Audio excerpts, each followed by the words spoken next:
दोस्तों आज हम कोड 8 मूवी को एक्सप्लेन करने वाले हैं। ये साइंस फिक्शन पर आधारित एक एक्शन मूवी है जिसे 2019 में रिलीज किया गया था और IMDb पर इसकी रेटिंग 6.1 है। तो चलिए कहानी की शुरुआत करते हैं।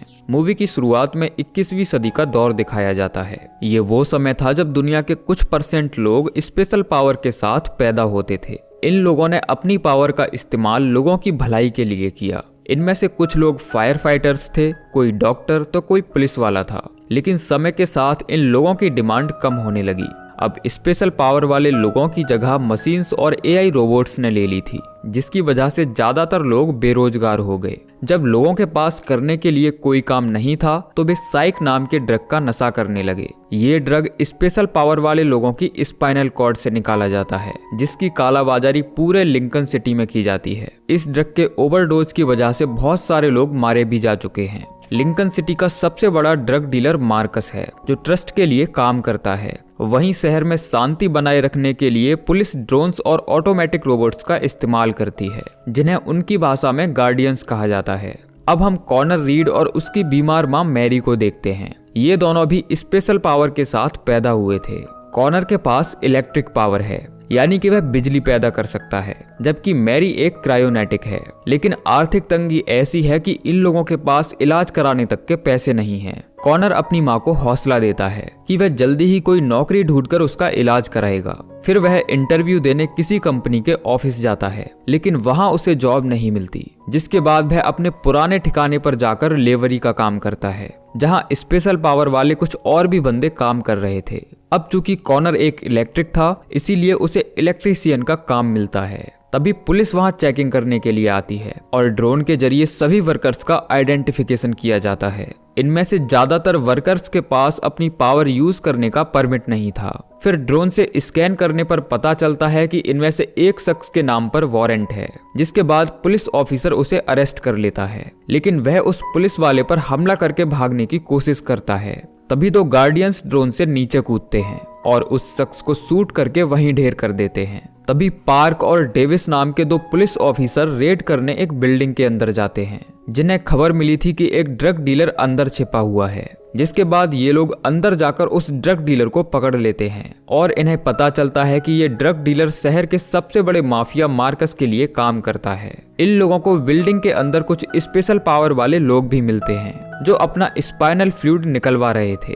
वहीं मैरी जिस स्टोर में काम करती है, वहां का मैनेजर उसे जॉब से निकाल देता है, क्योंकि बीमारी के चलते वह अपनी पावर को कंट्रोल नहीं कर पाती, जिसकी वजह से अक्सर चीजें उसके हाथ में जम जाया करती थीं।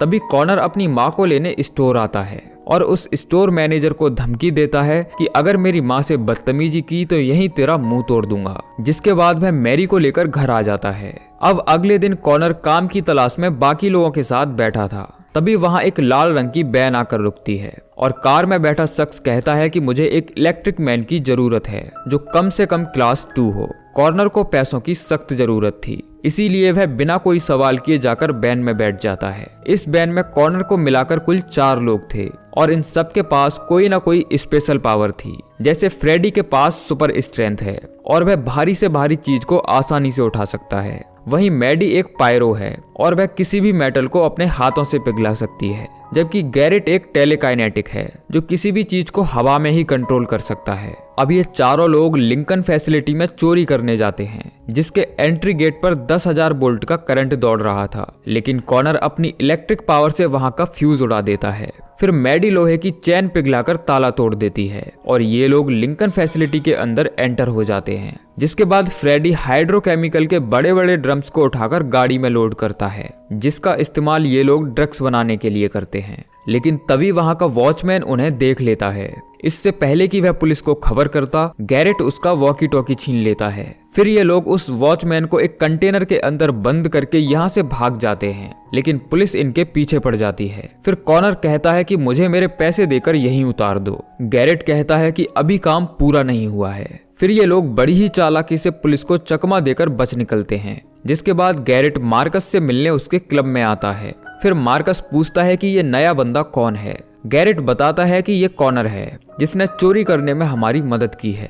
दरअसल मार्कस एक माइंड रीडर है, जो किसी भी इंसानी दिमाग को आसानी से पढ़ सकता है। फिर वह कॉनर का दिमाग पढ़ता है और समझ जाता है कि ये बंदा हमारे काम का है। फिर मार्कस गैरेट से कहता है कि ट्रस्ट का उधार चुकाने के लिए हमारे पास पैसे नहीं हैं। अगर हमने उनके पैसे नहीं लौटाए तो वो हमें जान से मार देंगे, इसीलिए ये लोग बैंक लूटने की प्लानिंग करते हैं। फिर गैरेट कॉनर को उसके घर छोड़ देता है और कहता है कि अगर पैसे कमाना चाहते हो तो कल इसी जगह हमारा इंतजार करना। अब कॉनर जब पैसे गिन रहा था तभी उसकी माँ रूम में आती है और बताती है कि स्टोर मैनेजर ने उसे फिर से काम पर रख लिया है। हालांकि कॉनर नहीं चाहता था कि मैरी उस स्टोर में काम करे। अब अगली सुबह पार्क और डेविस वारदात वाली जगह पहुंचकर इन्वेस्टिगेशन करते हैं। डेविस कहता है कि ये काम जरूर किसी पावरफुल इलेक्ट्रीशियन का है, इसीलिए हमें शहर के सभी इलेक्ट्रिक्स की एक लिस्ट बनानी होगी। वहीं कॉनर उसी जगह गैरेट के आने का वेट करता है। तभी गैरेट उसे लेने आता है और ये लोग एक रेस्टोरेंट में जाकर बैठ जाते हैं। फिर गैरेट कॉनर से उनके साथ आने की वजह पूछता है। कॉनर बताता है कि मेरी माँ बीमार है और मुझे पैसों की बहुत जरूरत है। फिर गैरेट कहता है कि अगले 3 दिन में हम एक बैंक लूटने वाले हैं और उसमें तुम्हारा हिस्सा $25,000 होगा, लेकिन तुम अभी इसके लिए तैयार नहीं हो। फिर एक बिल्डिंग के अंदर कॉनर की ट्रेनिंग शुरू हो जाती है। गैरेट उसे उसकी पावर पर कंट्रोल करना सिखाता है, साथ ही उसे ड्रग की सप्लाई करना और लोगों से कैसे डील करना है ये भी सिखाता है। फिर ट्रेनिंग पूरी होते ही उसे गैंग में शामिल कर लिया जाता है, जिसके बाद घर जाकर कॉनर अपनी माँ को बताता है कि जिस कंपनी में उसने इंटरव्यू दिया था वहाँ उसकी जॉब लग गई है और अब वह जल्दी ही इलाज के लिए उन्हें हॉस्पिटल लेकर जाएगा। लेकिन पुलिस ऑफिसर पार्क और डेविस कॉर्नर पर नजर रखे हुए थे। अब अगले दिन ये चारों लोग डाका डालने बैंक में जाते हैं और सभी गार्ड्स को बेहोश करके बैंक पर कब्जा कर लेते हैं। फिर कॉर्नर अपनी इलेक्ट्रिक पावर से वॉल्ट का दरवाजा उड़ा देता है, जिसके खुलते ही बैंक में इमरजेंसी अलार्म बजना शुरू हो जाता है और पुलिस को बैंक रॉबरी की सूचना मिल जाती है। तभी गैरेट देखता है कि वॉल्ट अंदर से खाली है, जबकि प्लान के मुताबिक उसमें $5 लाख होने चाहिए थे। फिर बैंक में काम करने वाली महिला बताती है कि थर्सडे को वॉल्ट खाली कर दिया जाता है, जिसके बारे में गैरेट और उसकी टीम को कोई जानकारी नहीं थी। अब ये लोग खाली हाथ बैंक से बाहर निकलते हैं, लेकिन तभी पुलिस का ड्रोन इन्हें घेर लेता है। इससे पहले कि गार्डियंस इन पर हमला करते, कॉर्नर इलेक्ट्रिक पावर से ड्रोन को क्रैश कर देता है और ये लोग बचकर यहाँ से भाग जाते हैं। फिर गैरेट मार्कस से मिलता है और बताता है कि उनका प्लान फ्लॉप हो गया है। तभी ट्रस्ट के लिए काम करने वाली लड़की मार्कस पर हमला करती है, लेकिन मार्कस का बॉडीगार्ड रायनो सारी गोलियां अपने ऊपर ले लेता है और बाद में उस लड़की को भी मार देता है। दरअसल रायनो के पास बुलेट प्रूफ स्किन है, इसीलिए उसे मार पाना इतना आसान नहीं है। फिर मामला ठंडा होने के बाद कॉर्नर निया से मिलता है और पूछता है कि आखिर तुम मार्कस के लिए काम क्यों करती हो। निया बताती है कि मैं एक हीलर हूँ और वह मेरा इस्तेमाल अपनी बीमारी ठीक करवाने के लिए करता है। फिर निया कॉर्नर के हाथ पर लगी चोट को भी ठीक कर देती है, जिसके बाद कॉर्नर अपने घर पहुंचता है और देखता है कि मैरी काफी गुस्से में है। वह पूछती है कि तुम्हारे पास इतने पैसे कहां से आए। कॉर्नर मैरी से झूठ बोलता है कि ये पैसे उसके ओवर टाइम करने के हैं, लेकिन मैरी समझ जाती है कि कॉर्नर जरूर अपनी पावर का कहीं गलत इस्तेमाल कर रहा है। इस बात से मैरी को बहुत दुख पहुंचता है और वह बेहोश हो जाती है, जिसके बाद कॉर्नर मैरी को हॉस्पिटल लेकर जाता है, जहां डॉक्टर बताता है कि उसका कैंसर तेजी से फैल रहा है। अगर समय रहते इलाज नहीं हुआ तो वह मर जाएगी। फिर कॉर्नर पैसों का बंदोबस्त करने हॉस्पिटल से बाहर आता है, लेकिन तभी पार्क और डेविस इंक्वायरी के लिए उसे पुलिस स्टेशन ले जाते हैं। पार्क कहता है कि हमें कॉर्नर के साथ तुम्हारी सीसीटीवी फुटेज मिली है जो मार्कस के लिए काम करता है। हमें मार्कस के बारे में जानकारी चाहिए और हम तुम्हें बचा सकते हैं, लेकिन कॉर्नर उन्हें कोई जानकारी नहीं देता। हालांकि पुलिस के पास उसके खिलाफ कोई एविडेंस नहीं था, इसीलिए पार्क उसे छोड़ देता है। तभी गैरेट की कार उसके नजदीक आकर रुकती है और ये दोनों मार्कस से मिलने क्लब में जाते हैं। फिर मार्कस कॉर्नर का माइंड रीड करता है ताकि वह पक्का कर सके कि उसने पुलिस को कोई जानकारी तो नहीं दी है। जिसके बाद कॉर्नर बताता है कि ट्रस्ट के पैसे लौटाने का मेरे पास एक धांसू आइडिया है। दरअसल अगले हफ्ते पुलिस तुम्हारे $10 मिलियन के ड्रग्स जलाने वाली है। हम उस बैन को लूटकर ट्रस्ट का सारा उधार चुका सकते हैं, लेकिन इस काम के बदले मुझे निया चाहिए। वहीं गैरेट की डिमांड थी कि लूट का 50% माल उसका होगा। फिर ये लोग ड्रग लूटने की सारी प्लानिंग शुरू कर देते हैं। गैरेट प्लान करता है कि हम पुलिस वैन को नो फ्लाई जोन में लूटेंगे, जहां ड्रोन्स का जाना अलाउ नहीं है, लेकिन इस लूट में कोई भी पुलिस वाला मरना नहीं चाहिए। अब प्लान के मुताबिक ये लोग पुलिस वैन का पीछा करते हैं और उनके नो फ्लाई जोन में एंटर होते ही गैरेट रास्ता बंद कर देता है। फिर कॉनर अपनी पूरी जान लगाकर बैन पर हमला करता है और करंट लगते ही रोबोटिक गार्डियंस डिस्ट्रॉय हो जाते हैं। फिर मैडी लोहे को पिघलाकर ट्रक में छेद कर देती है और फ्रेडी अंदर जहरीली गैस छोड़ देता है, जिसके फैलते ही सभी पुलिस वाले बाहर निकलते हैं। अब ये लोग पुलिस वालों को बंदी बनाकर उनसे सारा माल लूट लेते हैं, लेकिन अचानक मार्कस के लोग चारों पुलिस वालों को गोली मार देते हैं। साथ ही गैरेट के क्रू पर भी हमला होता है, जिसमें मैडी की मौके पर ही मौत हो जाती है। फिर कॉनर, गैरेट और फ्रेडी अपनी जान बचाकर यहाँ से भागने लगते हैं। तभी यहाँ पुलिस का ड्रोन आ जाता है और गार्डियंस उन सभी गुंडों को वहीं ढेर कर देते हैं। वहीं हम देखते हैं कि फ्रेडी भी गोली लगने से जख्मी हो गया है।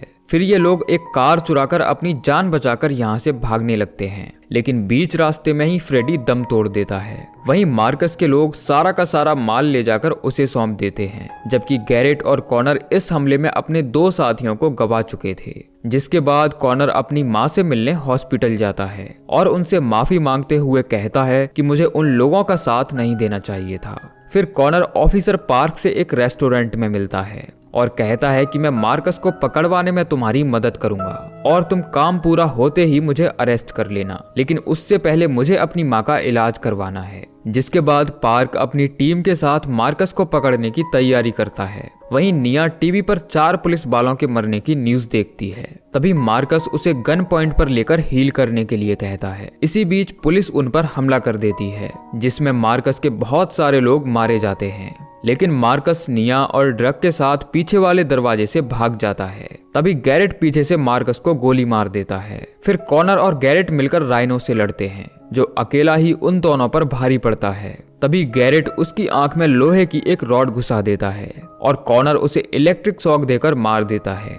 जिसके बाद गैरेट मार्कस को मारकर अपने साथियों का बदला लेता है। फिर कॉनर निया से कहता है कि तुम मेरी माँ को ठीक कर दो, उसके बदले मैं तुम्हें आजाद कर दूंगा। निया कहती है कि ये करना आसान नहीं है, ऐसा करने से मेरी जान जा सकती है। जिसके बाद वह अपने हाथ पर बना निशान दिखाती है, जो कॉनर को हील करने के बाद उसके हाथ पर बन गया था। यानी कि निया जिसे भी हील करती, उसकी बीमारी उसकी बॉडी में ट्रांसफर हो जाती। लेकिन कॉनर उसे गन पॉइंट पर लेकर हॉस्पिटल ले आता है और जैसे ही निया मैरी को हील करना स्टार्ट करती है तो उसे काफी तकलीफ होने लगती है, लेकिन कॉनर से उसकी यह तकलीफ देखी नहीं जाती और वह इस प्रोसेस को बीच में ही रुकवा देता है। जिसके बाद मैरी को होश आ जाता है और वह अपने बेटे को आखिरी बार देखकर इस दुनिया को अलविदा कहती है। अब कॉनर निया को कार में बिठाकर शहर से बाहर ले जाता है और कहता है कि अब तुम आजाद हो। हालांकि कॉनर डिसाइड करता है कि वह पुलिस के सामने अपना गुनाह कबूल करेगा और अपने किए की सजा काटेगा।